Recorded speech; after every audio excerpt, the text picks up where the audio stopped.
Salut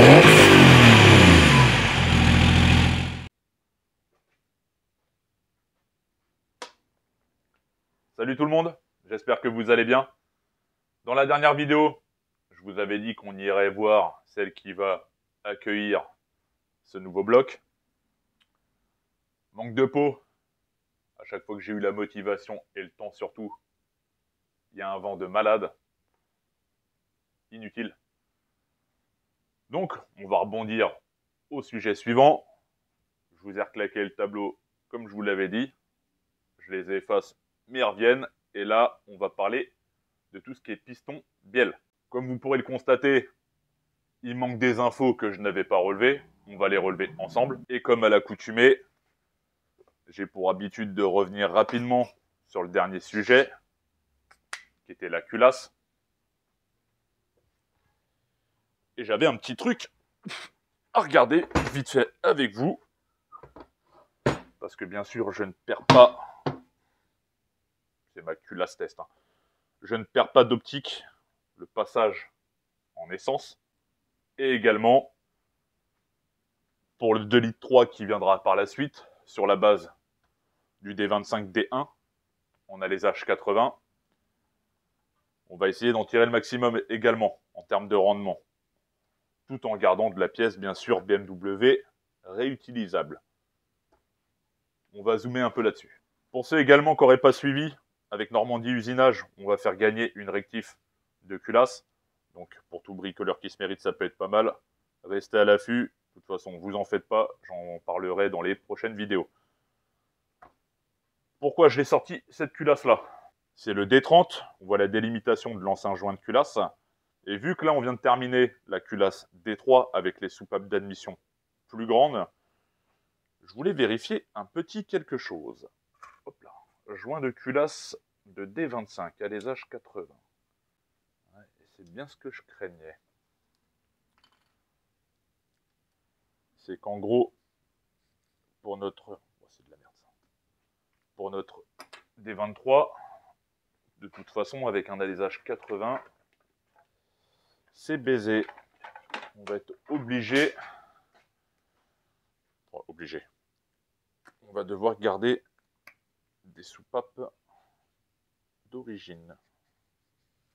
En gros, là, tu peux voir la marque de l'ancien joint de culasse. Là, le trait rouge, c'est le joint de culasse du D1, D25, en diamètre 80. Et le problème, c'est que tu vois déjà, on arrive à fleur de soupape partout.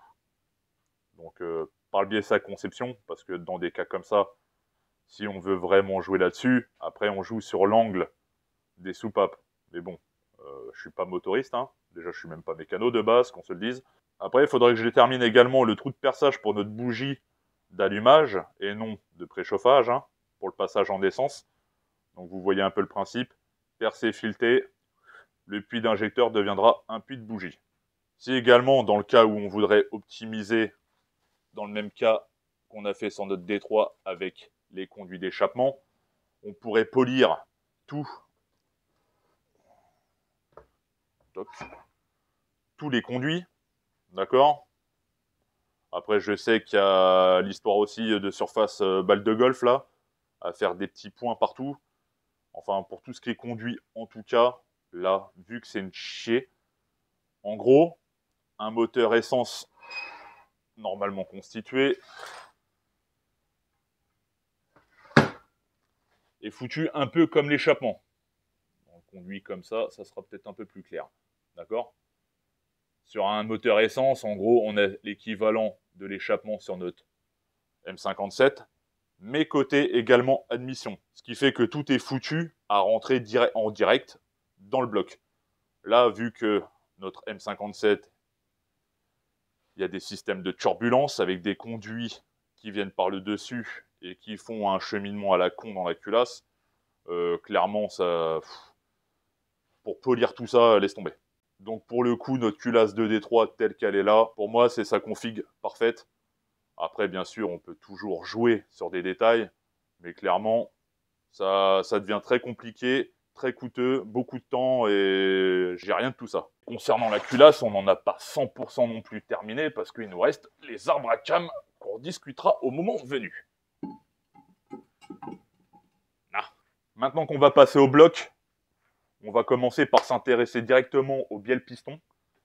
Et on va voir ce que BM a fait de 98 à 2013 sur le M57. Tour rapide. Alors ici, on va retrouver celui du D30D1, tout ce qui est 530D, 330D, 184, 193, de 98 à 2003. Ici, le D25D1, celui du projet et du cobaye. Ensuite, le D25D2, celui du E60, de 2003 à 2007. Le D30D2, le E46 204, ou le 218 également dans E60. Et enfin, le dernier, ce qui concerne le D30D3, et c'est ce qui va concerner tout le reste en bloc alu. Bon, vous l'aurez compris, celui-là, je le mets un peu à part. J'ai compris que ça allait être le bordel, donc du coup, je les ai dépiotés direct. On va commencer par les axes, le truc un peu le plus flagrant. Je ne sais pas si vous allez le voir comme ceci, mais rien que par rapport aux axes, en 98, ils sont pleins, d'accord? Enfin, pleins, façon de parler, avec un trou à l'axe, mais non chanfreiné comme on peut avoir par exemple sur le D25. Je ne sais pas si en caméra vous allez bien le voir. Ce qui fait qu'automatiquement, ça y joue sur le poids. Bon, bien sûr, l'axe est déjà plus petit sur le D25D1 en longueur. D'accord? Donc ceci est normal qu'il y ait un gain de poids. Mais de plus, si on peut reprendre par rapport aux autres, on peut voir le D25D2 est de même longueur, mais on a gagné 13 grammes, rien que sur l'axe. Bien sûr sur un piston, donc x6, rien que sur ça. Donc déjà, par rapport au D25D1, on a un peu la même philosophie qu'on peut retrouver sur tous les autres moteurs récents, plus récents en tout cas, que notre première génération. Il nous manquait quelque chose là-dessus. D30D2.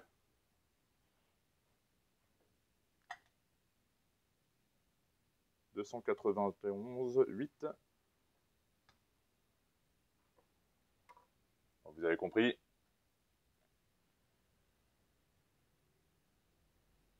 Vous en faites pas, je ne vais pas vous prendre à chaque pesée. C'est juste là, pour le coup, de la première constatation. Il nous manquait le deuxième aussi, ouais. Également le D3.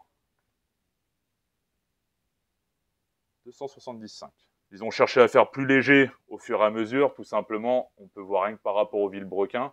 Malgré qu'on soit sur une course de 90 sur les deux, alésage 84, donc on est exactement sur la même cylindrée par rapport à notre D1 qui est un 2,9 litres, et ben on a gagné quand même 4 kg sur le Villebrequin. Pour ceux qui seraient partis à se dire, je refais le moteur de ma E46, mon D30 D2, du coup ça vaut le coup de quand même de récupérer le Villebrequin, piston bielle de l'ensemble, parce que je pense qu'au final, vous serez plus léger, un ensemble mobile plus léger. Ensuite, on a nos pistons. Alors là, on peut voir le D30 D1, on peut voir déjà d'entrée, vous savez les fameux trous pour les giqueurs d'huile, bah là on en a deux, d'accord? Donc limite qu'on le mette dans un sens ou dans l'autre, bah on pourrait être amené à se gourer.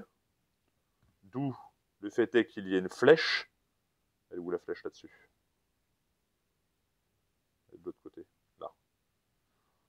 Du coup, d'où le fait est qu'il y ait une flèche, parce que sinon tu pourrais t'amener à l'inverser. Là où les autres, en fait, tu n'as clairement pas le choix. Tu en as un seul également, et la même. Donc en gros, il n'y a que sur le D30D1, tu peux être amené à te gourer de sens du piston, parce que de toute façon, si tu le fais sur les autres, si à la toute fin de ton montage, tu fais un tour de moteur comme 100% des gens normalement le font, tu vas sentir qu'il y a un petit problème, il y a un petit truc qui va bloquer. Du coup, ça, c'était pour la partie intérieure de nos pistons. Après, en termes de forme, on va essayer de les mettre de manière similaire. avec les gicleurs en point haut. À la forme maintenant. Je ne sais pas si vous remarquez, mais d'un point de vue pure forme, par rapport à celui-là, on retrouve vachement la similitude sur les deux autres, en D25, D2, D1. Et le D30 a clairement sa propre forme. Il n'y a que le D2, lui, qui a une forme un peu plus type usiné, à ces niveaux-là. Et puis même au niveau des bagues pour les axes, on peut voir qu'on n'est pas du tout sur le même délire sur les autres. Ça se voit un peu à la couleur dorée. Même sur le D3, je crois pas. Ouais, même sur le D3, il n'y a pas. C'est que sur le D2. Ok. En D30. J'ai pu remarquer également que les clips qui servent à verrouiller les axes, là on peut voir que des deux côtés, on peut retirer les clips, d'accord? Là, sur le D25, D1, pareil. Et à partir du D25, D2, là il y a un côté, en fait, tu n'es pas censé y toucher. En tout cas, il n'y a pas de fente pour pouvoir y glisser ton tournevis. Et ça vaut pour tout le reste après. En gros, on peut retirer l'axe que d'un seul côté. Après, d'un point de vue forme générale, bon, ils ont un peu tous la même gueule. Hein.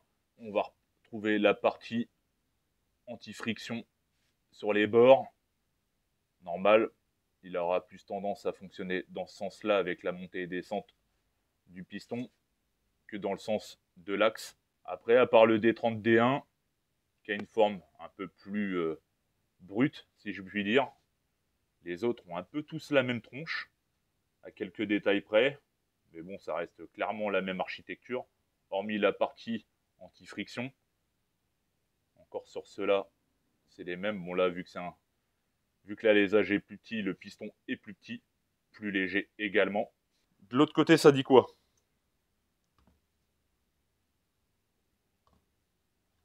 Vous pourrez remarquer qu'il y a des nez d'injecteurs, c'est pas pour rien. C'est que c'est lié totalement. Bien. Bon, celui-ci avait reçu un nettoyage. Hein. C'est pour ça qu'on peut voir la flèche pour le montage. Et tout le reste, clairement, je n'ai pas nettoyé.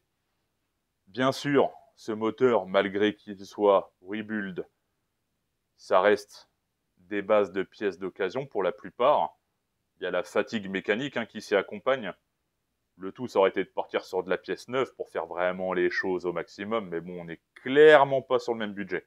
Mais pour rappel, pour les pièces du D30, D3 à 170 000, ici le E46 260 000, le D2 235 000, le D1 entre 200 et 220 000 d'après ce que j'avais compris, et le D1 350 000. Bien sûr, on va retrouver notre segmentation, qu'on va parler prochainement.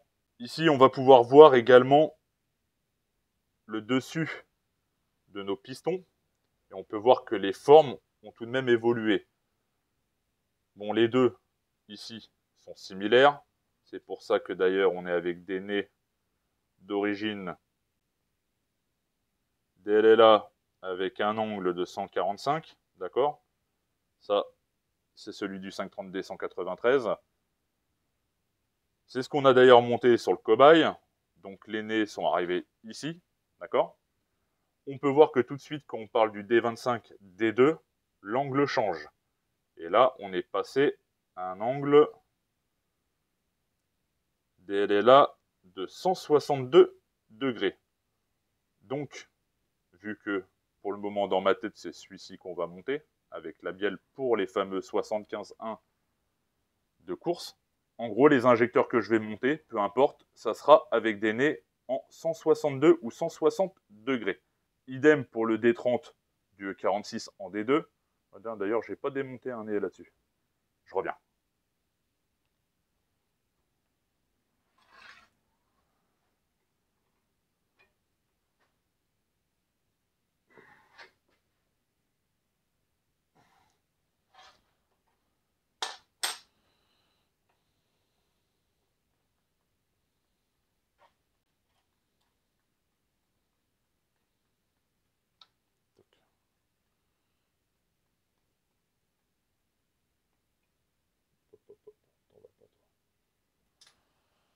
Toc. Et là, pour le coup, on a du DLLA 162, 1443, et l'autre, on était en 1443. D'accord. C'est les mêmes injecteurs, c'est les mêmes dés d'injecteurs, c'est tout pareil. Allez, hop, ça c'est fait. Au moins, vous le saurez. Donc, au niveau des angles d'injection, on est identique sur ces deux-là. Le 46 étant plus prêté à la modif que le D25. Récupérer des gros nez d'injecteur pour une 46 en 204, ça devrait être pas bien compliqué. Et ensuite, on a notre D3 qui, lui, par contre, a une forme vraiment un peu plus arbi que celui-ci. Mais je m'étais renseigné parce que nez d'injecteur du N2, c'est ça. Voilà. C'est beaucoup plus simple à comprendre que DLLA 162 degrés et une ref. Et en gros, d'après ce que j'ai compris, d'après les forums, c'est du 160 degrés. Mais bon, clairement, c'est du piezo et bon. Je l'inclus pas, c'est pour ça, comme je vous l'ai dit, je le mets à part. Mais il est censé prendre le plus de watts, donc c'est pas mal de voir l'architecture générale. Les bielles maintenant. On a notre bielle de D30, D1. Des petites particularités aussi. On peut voir que là, c'est un peu usiné. Avec des centreurs, tout. Bon, il y a les coussinets encore dessus. Hein. Alors lui, il était un peu fatigué. Au niveau même de la bague, pour l'axe, on a cette forme-là. Avec un trou par le dessus. Pareil que pour notre culasse, d'ailleurs, tant qu'on aborde le sujet. Dans le cas où je voudrais encore gagner sur les détails, ça serait les polir, celles que je vais monter. Polir les bielles complètes, parce que déjà, elles seront moins lourdes, gorgées d'huile, parce que l'huile tient, vu que c'est rugueux comme ça, que si c'est lisse, ça coule dessus, ça s'accroche pas, ça ne tient pas. Donc au niveau de la masse, on y gagne. Au niveau du barbotage aussi, au même titre que le vilebrequin, bon, on y viendra, on réabordera le sujet avec le vilebrequin. Mais quand ça passe dans de l'huile, dans un bain d'huile à haute vitesse, ça freine. Donc ça, c'est le genre de gain qu'on pourrait avoir. Mais bon, clairement, je pars du principe que si on touche un élément, on doit derrière re-ajuster le vilebrequin en circonstance, parce que voilà, on n'est pas juste sur de l'équilibrage de poids pur. Il faut garder à l'esprit que c'est de l'équilibrage dynamique, l'ensemble est en rotation. Donc du moment qu'on commence à grappiller des grammes à droite à gauche et que derrière on réajuste pas en circonstance, c'est un coup à faire pire que ce n'est équilibré mais avec un peu de surpoids. Surpoids, hein, poids d'origine. Donc D30 D1, D30 D2, hein, similaire à part la cote de la longueur de bielle qui change, parce qu'il y a notre course qui va nous dicter la course de notre piston, mais il y a le bloc également qui va nous dicter la longueur de bielle par rapport à notre fameuse course. Plus la course est basse, le bloc étant le même, plus la bielle sera longue. Normal, logique. Donc après, possibilité de commencer à redescendre le bloc. Hein. Personnellement, j'ai pas envie. Pour le moment, un jour peut-être, ce jour viendra peut-être, mais dans un délire lointain. Là, pour le moment, je finis déjà mes conneries. Du coup, on va retrouver notre bielle la plus longue, celle-ci, de notre D25 D2, avec son alésage de 75,1. Et là, on peut voir tout de suite que la gueule change, quand même, de la bielle, comparé au D30 et D25 D1, par rapport à nos générations de D1. Déjà, ici, on peut voir qu'on a un angle, ok. On n'est pas juste droit. Un angle, bien sûr, à l'intérieur, la bague change également. Pas trop d'évacuation pour celui-là. Et chose aussi qui m'avait perturbé la première fois, on abordera le sujet des vis qui est fort intéressant aussi par la suite. Vois-tu ici, quand l'autre, bon, ça sera plus parlant là, quand l'autre est usiné avec des centreurs, d'accord. Cette bielle-là, on dirait qu'on l'a... Bah, c'est forgé, hein, comme je vous en ai parlé. Mais on dirait qu'on l'a pété net. Et on se retrouve bah, comme une casse, hein. C'est une casse de bielle. Alors, je connaissais pas cette manip. Moi qui suis à fond dans le délire usinage.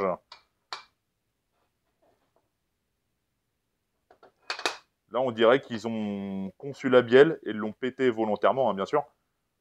Et ouais, assez particulier. Et bizarrement, parce que là, on est sur le D25 D2, on a le D30 D2 et le D30 D3, d'accord. Et ben celui-ci, celui du E46, ressemble fortement à ce qu'on peut retrouver sur nos anciennes générations. C'est les mêmes, hein, quasiment. À quelques détails près, peut-être. Ouais. Juste la bague intérieure dépourvue de rainures, comme on peut avoir là, pour l'axe. Mais sinon, clairement, ça reste la même cam. Et quand on arrive au D3, qui est pourtant le plus récent, et ben on retrouve vite la similitude avec notre D25 D2 pourtant, hein, qui est plus vieux hein, que notre D30 D2. On a juste la longueur qui diffère, hein, bien entendu. On peut voir qu'elle est clairement plus longue, normal. C'est la course la plus longue, 90. Donc c'est normal, mais là on peut voir clairement la diff. Et on est sur le même, comme je vous disais, casse et non usiné du chapeau de bielle. On a juste 2 points là, 1 point là, mais sinon, clairement, on a la philosophie du D25-D2 qui rejoint le D3 et celui du E46, qui a fait ses preuves hein, niveau rusticité, qui est resté un peu de l'architecture ancienne génération. Voilà, voilà pour le détail de ça. Du coup, vous l'aurez compris, on va jouer sur tous les détails. C'est pour ça qu'on a abordé le sujet de tout ce qui concerne l'embiellage, ce genre de détails par rapport aux axes, par exemple, de piston. Bien sûr, chaque axe est appairé à son piston. Normalement, on est sur des codes tellement précises. De toute façon, je pense les mixer entre eux. Avant de frôler la catastrophe, il va se passer des choses. Mais tout de même, on part de ce principe-là. Au même titre d'ailleurs que les chapeaux de nos blocs ou encore les chapeaux de nos culasses, nos arbres à cam qui vont avec notre culasse. Enfin, tous ces détails d'appairage, il faut que ça aille ensemble. Parce que ça a été fait avec, entre guillemets, ça a été usiné ensemble. Donc très important. L'important, c'est également de respecter l'angle des nez d'injecteur. Parce que vous l'aurez compris, quand on voit la forme d'un D20, enfin d'un D2, quand on voit la forme à 160 degrés et qu'on voit la forme à 145, et là, clairement, mettre les mauvais nez, c'est un coup à tout cramer le bord, là, ici, je pense. C'est un coup, bah, c'est pour ça que d'ailleurs, on peut voir certains pistons qui ont fusionné, hein, les machins, ils ont fondu. Donc ça peut faire partie d'une des raisons si on commence à jouer avec les nez d'injecteur et qu'on fait n'importe quoi. Bon, bien sûr aussi, après, derrière, il y a d'autres problèmes qui peuvent arriver, même si on a des bons nez. Hein. Qui sait, à force de pousser le vis, ça m'arrivera peut-être, mais on en rediscutera au moment venu et on approfondira le sujet. Mais faites bien attention, en tout cas, au niveau des nez d'injecteur. À ce sujet, je vais vous mettre un petit tableau, comme ça, par rapport aux nez d'injecteur. Et malheureusement, je n'ai pas de D25D1 dans les mains. Bon, là, les injecteurs ont été vendus, hein, les piezo. Donc, c'est pour ça que j'ai pas les nez et que je les ai marqués au tableau. Ça, c'est bon, ça, c'est bon, ça, c'est bon. Le D25D1, malheureusement, je les ai vendus. Ceux du cobaye. Et tous ceux que j'ai à ma disposition sont montés sur les 3 D25 que j'ai à la maison. Mais bon, je vais pas commencer à déposer un injecteur juste pour voir la référence sur le nez. Cela viendra, vous en faites pas. Mais en gros, c'est celui qui devrait être, enfin, laisser le moins de carburant passer. Dans le délire économie de carburant, ça serait le plus pertinent. En tout cas, une belle carrière, hein, de 98 à 2013, pas mal. Je vous pose, je complète le tableau, on en recose rapidement. Hop là, le tableau, c'est complété. Si vous voulez faire une petite capture d'écran, c'est le moment. On refait un petit point rapidement. Les différents modèles de blocs, D1, D2, les alaisages, les différentes versions de distribution. Je reviens pas dessus. Enfin, on va y revenir de toute façon au moment d'intervenir sur la distri. Mais que j'avais pu constater que c'était clairement plus léger tout l'ensemble mobile, ainsi que son architecture était plus opérationnelle, au vu de prendre des tours, en tout cas dans mon cas. La différente taille de cloche de boîte par rapport au type de boîte qu'on veut mettre. Là, pour le cas, c'est une boîte de 39, donc c'est S. Donc c'est pour ça qu'on est parti sur le D30, D2 en bloc pour pouvoir y insérer, et de E46, pardon, ou de E83, les X3, pour pouvoir y insérer soit une boîte 6 de 46 ou la boîte 5, de toute façon la GS5 bien connue de tous. D'ailleurs, en abordant le sujet des boîtes, j'ai hâte que Farine exploite un peu le 2JZ avec la GS5, que je serais curieux de savoir si elle survit à un 2JZ un peu survitaminé. Franchement, si la boîte tient, chapeau. Moi, j'ai pu voir en story que le pont avait déjà dégagé. Longueur de bielle, bien sûr, comme je vous en ai parlé, ça va se jouer avec la course et la hauteur du bloc. La hauteur du bloc étant la même pour tous. La longueur de bielle va varier selon notre course. Plus la course est basse, plus la longueur de bielle est longue. Logique.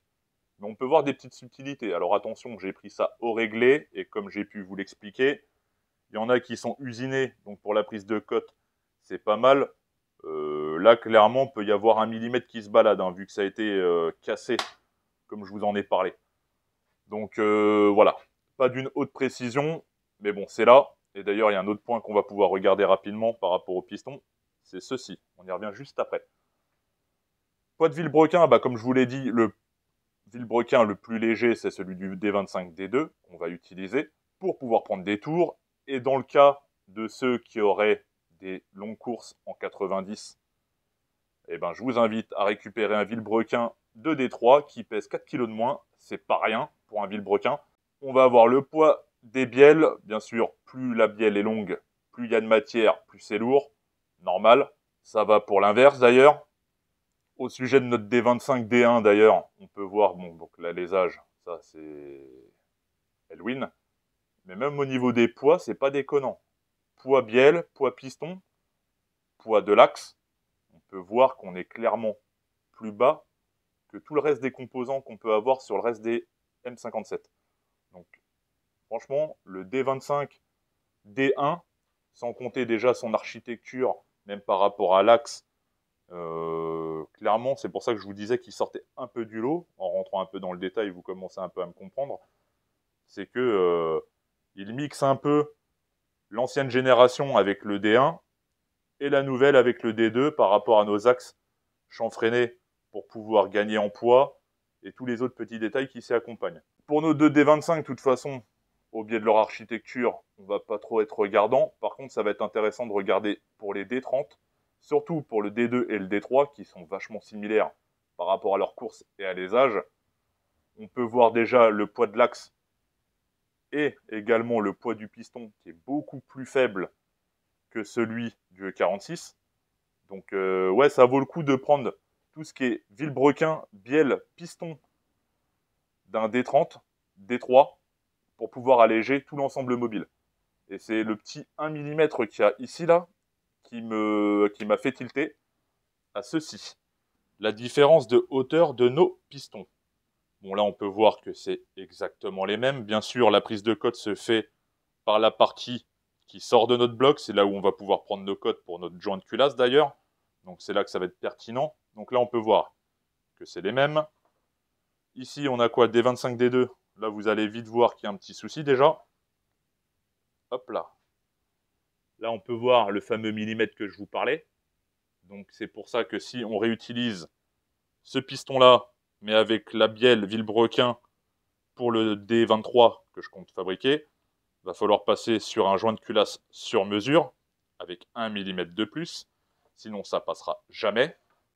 Il va y avoir une petite salade. Ici, on a quoi? Un peu le même délire, d'ailleurs. Ah, on est un peu sur le même principe, là. Hop.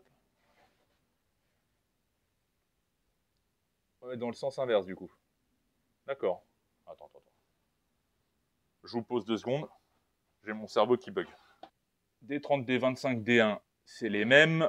Lui, il est 1 mm plus bas.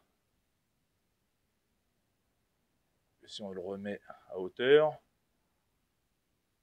si on le monte avec l'ensemble mobile idem et on change juste le piston, En dépassement de bloc, il sera 1 mm plus bas.